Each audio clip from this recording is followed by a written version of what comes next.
Et salut et bienvenue sur cette nouvelle review de My Hero Academia. Alors aujourd'hui, review de l'épisode 11, si je me souviens bien. Oui, je crois que c'est ça, hein, épisode 11 de la saison 5. Un épisode que moi j'ai bien aimé, je l'ai trouvé vraiment bon cet épisode. Tu vois, j'ai préféré cet épisode à l'épisode de la semaine dernière qui pourtant nous offrait une belle révélation. Mais voilà, moi j'ai préféré cet épisode parce que il y avait de l'action, quoi. Ça bougeait bien, il s'est passé plein de trucs. Voilà, je suis vraiment rentré, tu vois, contrairement à la... Pardon, j'ai du mal à parler. Contrairement à la dernière review où je te disais, j'avais eu du mal à rentrer dans l'épisode parce qu'il y avait 2-3 trucs qui m'avaient sorti, de l'action en fait. Là, je suis bien rentré dedans et j'ai vraiment été pris, tu vois. Ça ne s'explique pas vraiment. Voilà, j'ai préféré cet épisode, tout simplement. Alors, qu'est-ce qui se passe dans cet épisode? Alors déjà, le fait marquant, alors ça aussi j'en parlais dans ma dernière review, c'est Midoriya qui utilise son nouveau pouvoir, le fouet noir. Alors bon ben voilà, on s'en doutait qu'il allait l'utiliser. Alors il l'utilise oui mais non parce qu'il maîtrise pas totalement le truc. Disons qu'il a moins peur de l'utiliser, il le dit plusieurs fois ça d'ailleurs dans l'épisode. Il est moins inquiet, tu vois.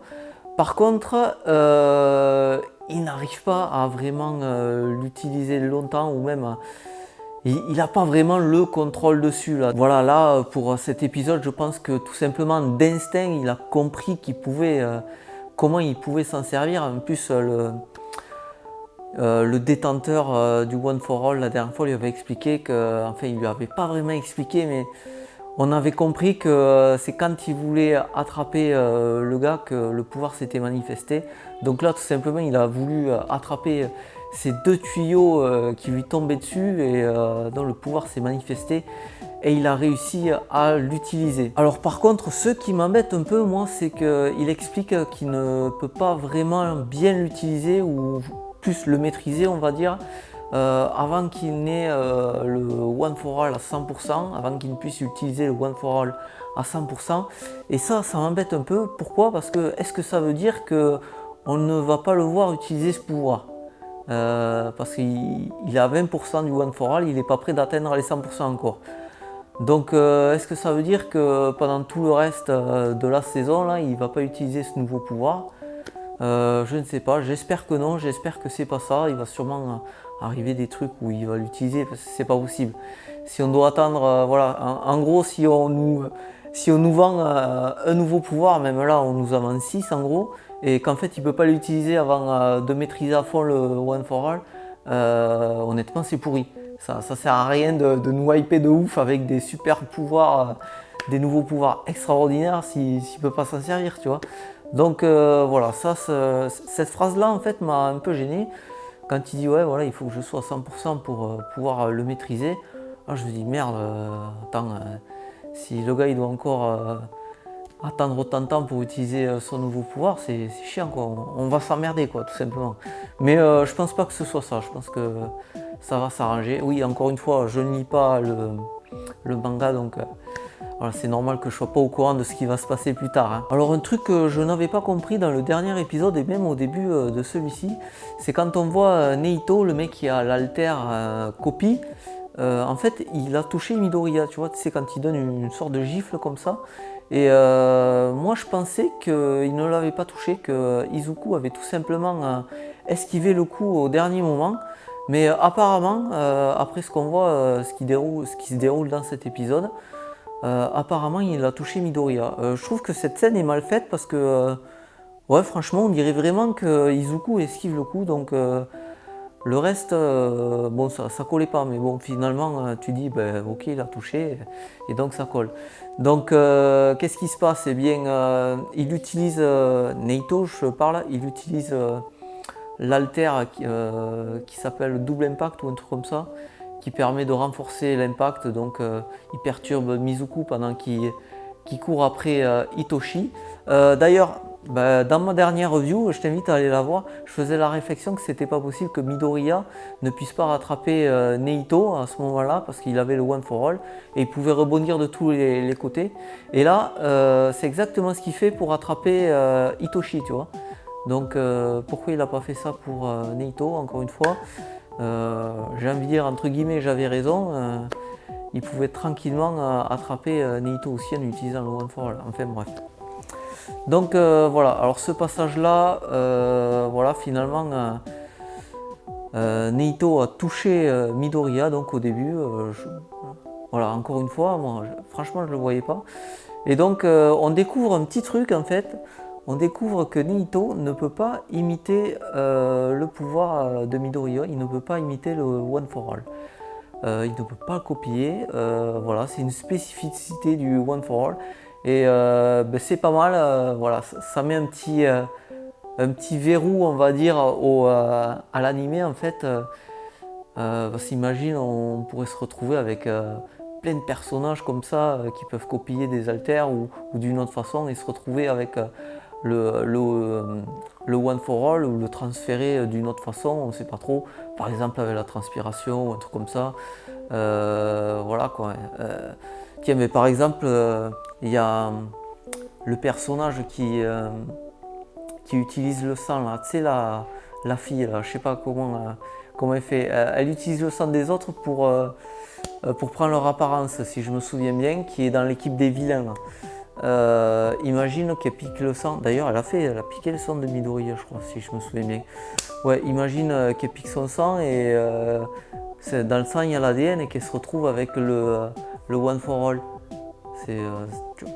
Ouais, c'est vrai, c'est pas con ce que je dis là, tu vois.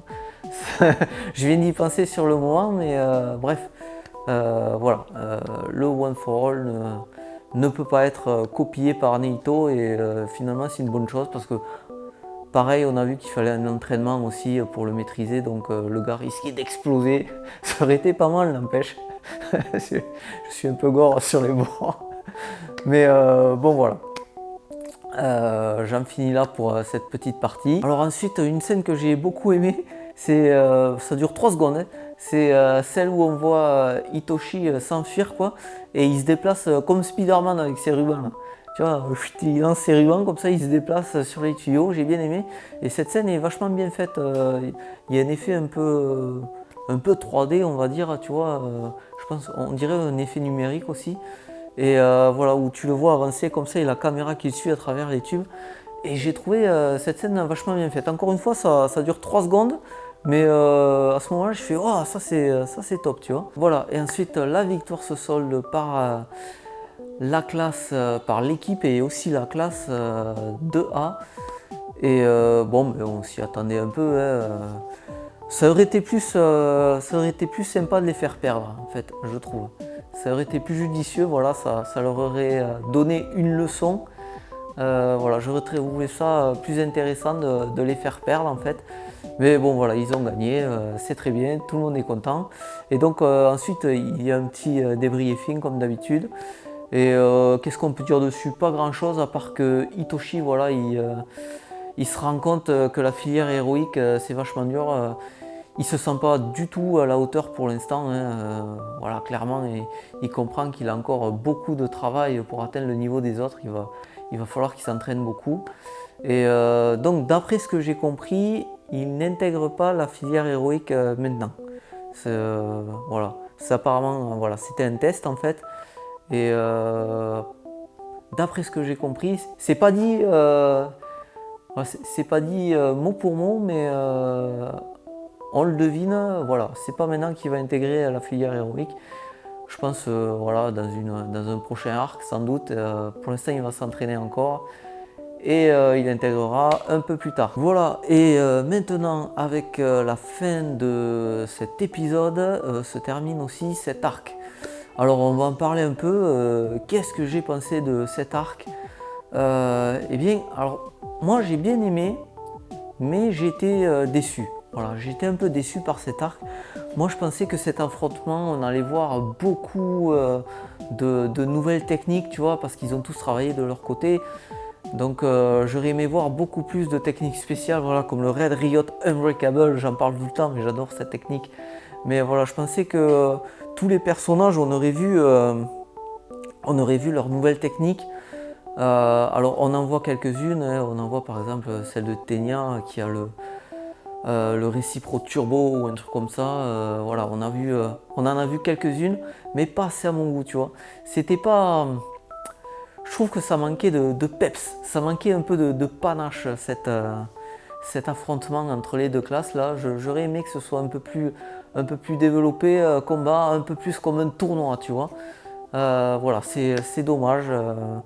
Ça tombait un peu en plat. Bon, ça ne veut pas dire que cet arc est mauvais. Je ne l'ai pas trouvé mauvais, j'ai bien aimé.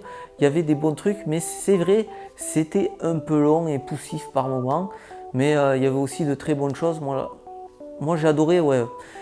Ce que j'ai aimé, c'est en fait les épisodes où il y avait beaucoup de stratégie. J'ai adoré l'épisode avec Tsuyu, la nana qui a la terre grenouille, où vraiment on la voit, elle se détache en tant que leader et stratège. J'ai trouvé cet épisode vraiment très très bien.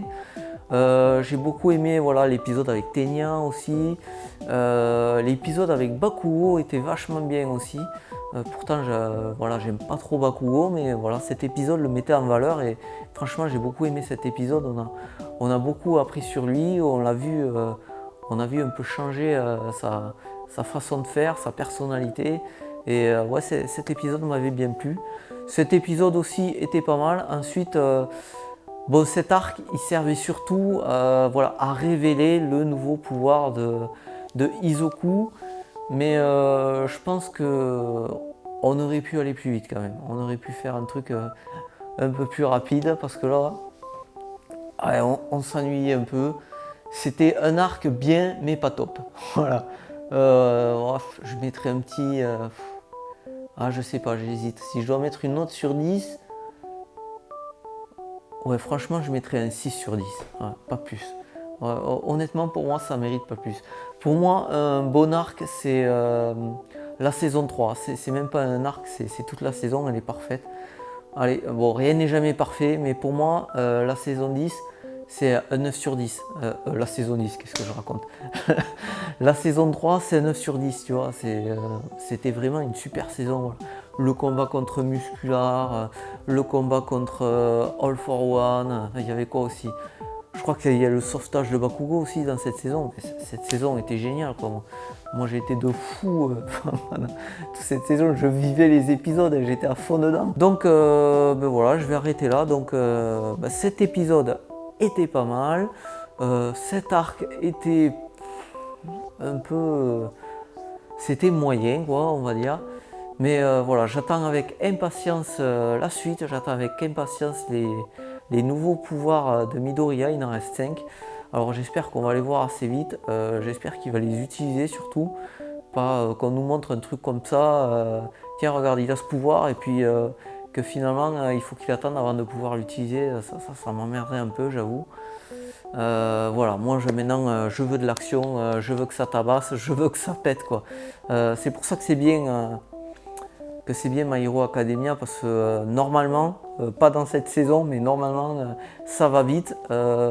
T'as un ou deux épisodes où on plante le décor et puis après les autres ça tabasse, ça tape de suite. Voilà, je vais m'arrêter là. N'hésite pas à t'abonner à cette chaîne pour ne pas manquer les autres vidéos. Tu peux lâcher un pouce, un commentaire, ce que tu veux. Tu sais comment ça marche, c'est une chaîne YouTube comme les autres. En attendant la prochaine vidéo, je te dis à bientôt, à plus.